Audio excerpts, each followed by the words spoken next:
है कि भैया त्याग की अपेक्षा चल रही है और ज्ञानियों के वर्तमान में किसी जीव को सम्यक दर्शन हुआ है, और सम्यक दर्शन प्रकट होने के बाद भी यदि वे मुनिपना अंगीकार नहीं कर पा रहा है, तो मुनिपना अंगीकार नहीं कर पाने में अथवा अणुव्रत अंगीकार नहीं कर पा रहा है, तो अणुव्रत अंगीकार कर पाने में देह की कमजोरी है क्या, अर्थात शरीर की कमजोरी के कारण हम अणुव्रत और महाव्रतों को अंगीकार नहीं कर पा रहे हैं। क्या ये कहना ठीक है? क्योंकि ऐसा कईयों के मुख से हमने सुना है कि सम्यक दर्शन होने के पश्चात भी देह आदि की कमजोरी के कारण व्रत आदि ग्रहण नहीं होते हैं, और ज्ञानी अपने देह की कमजोरी को जानते हैं, चाहते तो है मुनि व्रत ग्रहण करना, परंतु शरीर कमजोर है इसलिए मुनि व्रत को ग्रहण नहीं कर पाते। ये प्रश्न है। तो क्या ये सही है कि शरीर की कमजोरी के कारण हम अणुव्रत अथवा महाव्रत को ग्रहण नहीं कर पाते?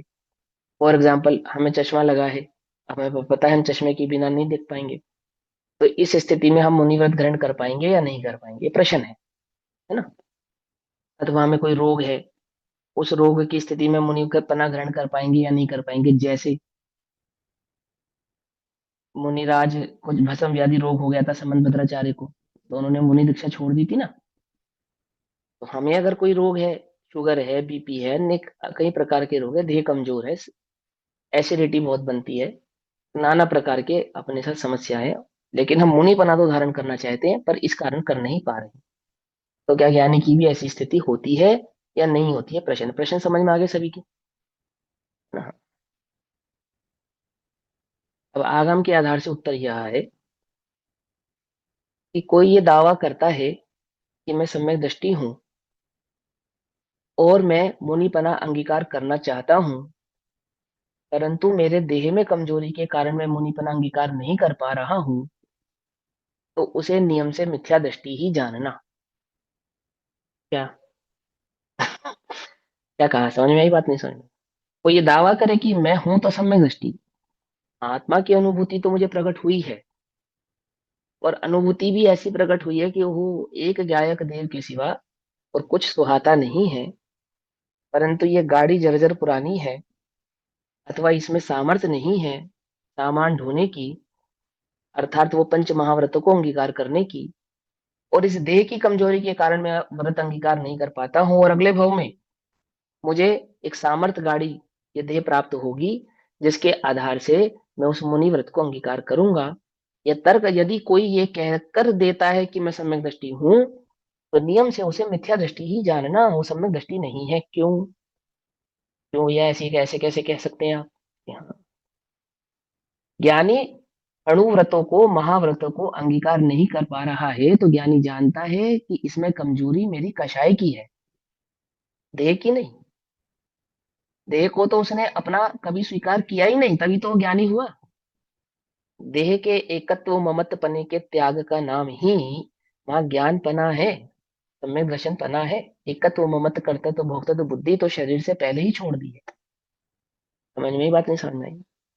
मैं देह की कमजोरी के कारण पांच इंद्रिय के विषयों का सेवन करता हूँ, अथवा मैं देह की कमजोरी के कारण 96,000 रानियां या चक्रवर्ती पद को अंगीकार करता हूँ, ऐसा नहीं है। वो कमजोरी देह की नहीं, मेरे उपयोग की है।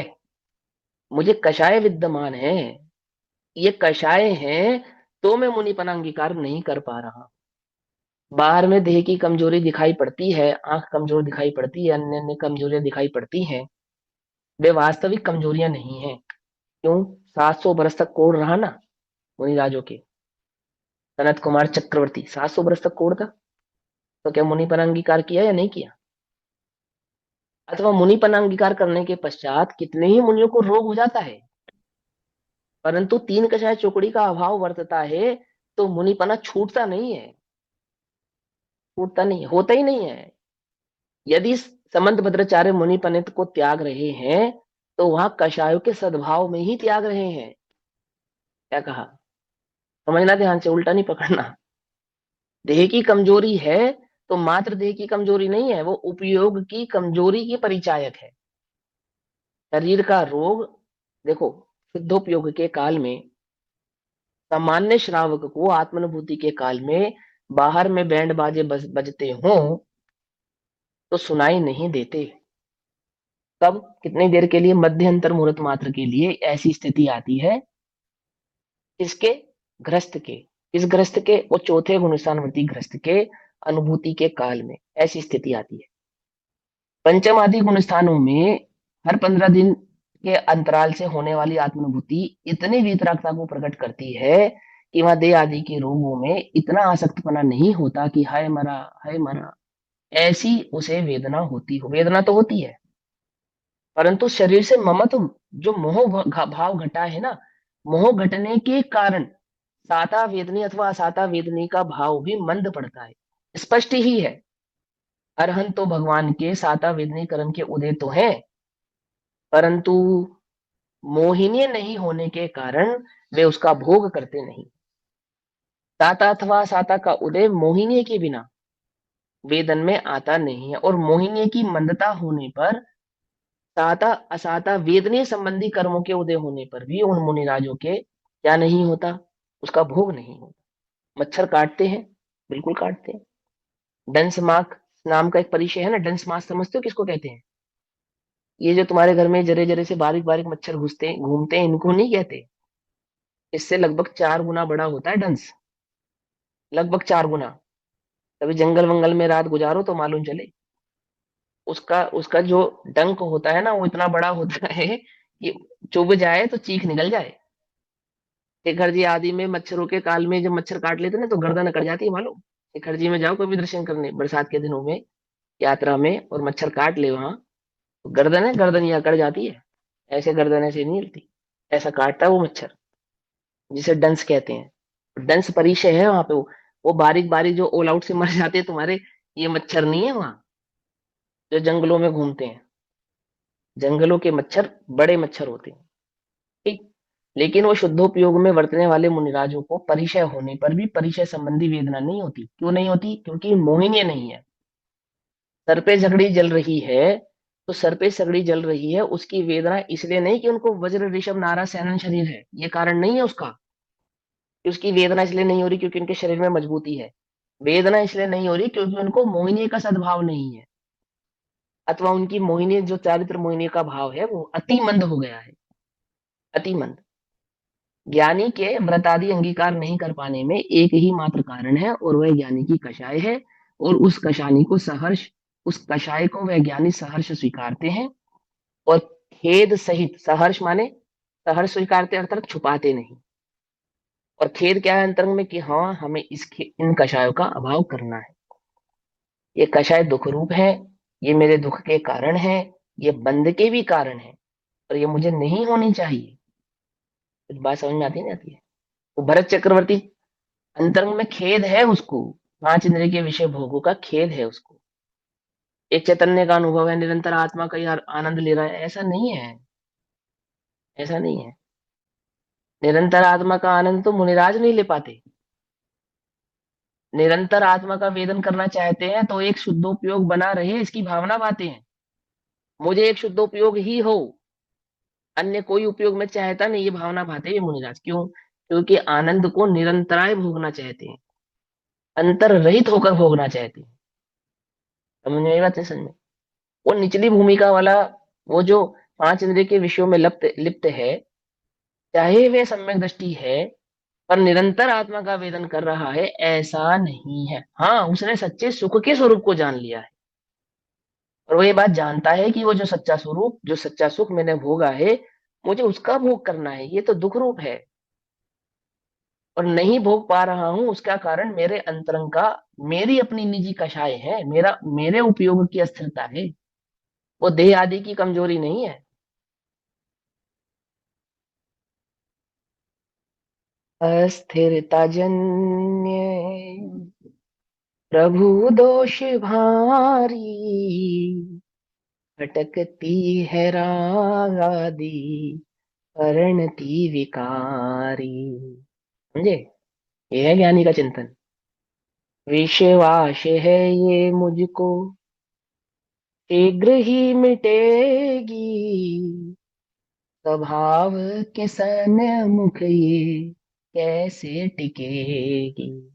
ऐसा नहीं कि खटकती है मुझको देह की कमजोरी, विश्वास है मुझको वज्र ऋषभ नारा से अनंत शरीर मिलेगा, है?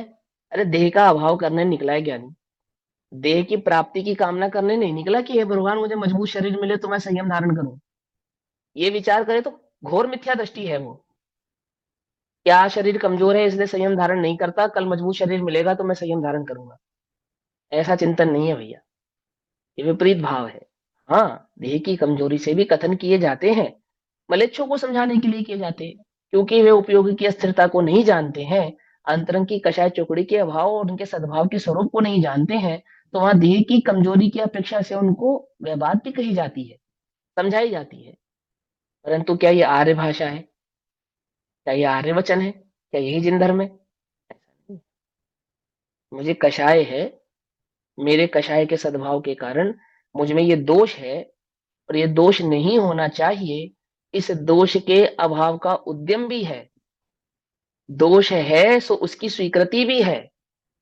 पकड़ में ही बात नहीं? पकड़ में ही। शरीर की कमजोरी है भैया, हम तो एक भगवान आत्मा ज्ञायक है, निरंतर आत्मा का वेदन करने वाले हैं। ये नकली काम नहीं है ज्ञानी का, ये नकली चिंतन नहीं है, ये ढोंगियों का चिंतन है ये भैया। ये ढोंगियों के वचन है, ज्ञानियों के वचन नहीं है। समझे? मैं तो ढोंगी कह रहा हूँ, आचार्य कुंद कुंदेव कहते हैं त्रियंचों के वचन है, मेरे नहीं है। अष्टपाहुड़ में स्पष्ट है ये बात। भट्ट है, जाने क्या क्या कहा उधर वहां तो उन्होंने उनको। समझे या नहीं समझे? वे श्रवण नहीं, वे त्रियंच हैं, त्रियंच हैं। शरीर की कमजोरी, शरीर की, कि भगवान शरीर की कमजोरी है, मुनिव्रत धारण करूंगा उसमें दोष लगेगा इसलिए मैं मुनिव्रत धारण नहीं कर रहा हूँ। तो ये अभी सच्चा भेद विज्ञान प्रकट हुआ नहीं। पंचम, पांचवे काल का, पंचम काल का भी मुनि हो, क्या कहा? और कमजोर 105 वर्ष के मुनिराज देखे तुमने? 99 वर्ष के मुनिराज देखे तुमने? तुम 30 वर्ष की सुडोल आयु लेकर, देह लेकर, तुम्हें पसीना टपकता हो गर्मी में, तुम सर्दी में, भरी सर्दी में एक पतली कमीज पहनकर घूमते हो और कहते हो कि मुझे सामर्थ्य नहीं है, है? आधा आधा किलो बादाम का शरबत पी जाते हो और पचा जाते हो और कहते हो कि मेरे देह में सामर्थ्य नहीं है। 105 वर्ष के मुनिराज, 98 वर्ष के मुनिराज, 95 वर्ष के मुनिराज, शीत लहर चलती है और ऐसे, आहा, शीत पड़े कपिमद गले।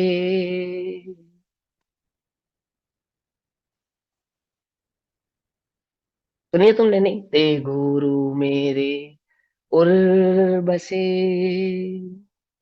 जय भव जलधि जहां, आप तिरे पर तारही, ऐसे श्री जिन राज, जेठ तपे रविया करो, सूखे सरवर नीर, नगन दिगंबर वे खड़े। है ना? मैं थोड़ी लाइनें भूल गया लेकिन बहुत सुंदर है एकदम, क्या बढ़िया लिखी है ना। वे गुरु मेरे उर्वश, शैल शिखर मुनि है ना? तप तपे ऐसे दाजे नहीं है। नगन शरीर। हाँ, हाँ, शैल शिखर, हाँ, सही है, बहुत बढ़िया। शैल शिखर मुनि तप तपे, दाझे नगन शरीर। समझे? वो कौन है? वो चौथे काल के वज्र ऋषभ नारा सेनधारी नहीं है जो ऐसा कर रहे हैं? क्या कहा? वो पंचम काल के ये ऐसी ही देह वाले जीव हैं। शरीर की कमजोरी का बहाना ज्ञानियों के होता नहीं है, कमजोरी एक ही है। मिथ्यात की अवस्था में मिथ्यात्व कमजोरी थी, और सम्यक की अवस्था में कषाय कमजोरी है। इस बात को भली प्रकार से वैज्ञानिक जानता है, स्वीकारता है, देह को दोष देता नहीं है। आई हुआ समझ में? यदि आज वर्तमान में हमारे जीवन में अभक्ष आदि का सेवन है, तो उसका कारण कौन है? नियामक कारण कौन है? उसका नियामक कारण मेरी गृद्धता है, उसका नियामक कारण मेरा शरीर नहीं है। मैं अभक्ष्य दवाइयों का, औषधियों का सेवन करता हूं, तो उसका कारण मेरी स्वयं की गृद्धता है, मेरे रसना इंद्रिय का विषय है। वो विषय मुझसे से छूटता नहीं है तो मुझसे पाप छूटता नहीं है। अरे अज्ञानी भी होवे, हलुकर्मी होवे, जिनधर्मी होवे, वस्तु स्वरूप का ज्ञाता होवे, सब में दशंगी खबर ना भी होवे, तो भी वह अपने कषायों को तो स्वीकार करता ही है जगत में। बोलो, बोलो, दोष को स्वीकार करना जगत में ये ज्ञानियों का मार्ग है या अज्ञानियों का मार्ग है? प्रतिक्रमण, प्रायश्चित, आलोचना, ये किनके गुण है? ये ज्ञानियों के गुण है, अज्ञानियों के गुण नहीं है ये। अज्ञानी तो सदा से दोष किसके ऊपर मढ़ता रहा है? पंडित डोरोमल जी क्या कहते हैं? आप तो महंत रहना चाहता है और दोष कर्मों को देता है। आप तो महंत रहना चाहता है, शरीर को दोष बदलाता है, दोष बदलाता है, शरीर में कमी है ऐसा बदलाता है। क्या समझे? ऐसा नहीं। ठीक है ना? तो जिनका ये प्रश्न था उन्हें समझ लेना चाहिए।